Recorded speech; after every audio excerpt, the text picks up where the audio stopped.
Sa entertainment news, ginpabilib sa P-pop group nga Bini ang mga Japanese audience kasunod sa ilang makasaysayang nga debut sa Summer Sonic 2026 sa Osaka, Japan. Nagsaka sa mountain stage ang 8 ka miyembro sa grupo nga sanday Billy Aya, Billy Mika, Billy Shena, Bini Maloya, Bini Stacy, Bini Joanna, Bini Kulit kag Bini Gwena.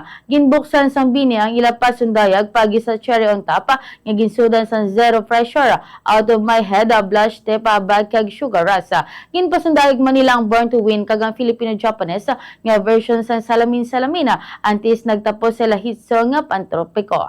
Natalana naman nga mag-perform liwat ang Bini sa Tokyo League sa Summer Sonic sa Agosto 16 sa isa. Samtang kabahin man sang lineup ang P-pop boy group nga SB19 nga natalala nga mag-perform sa festival sa Agosto 15 tubtob 16 sa isa.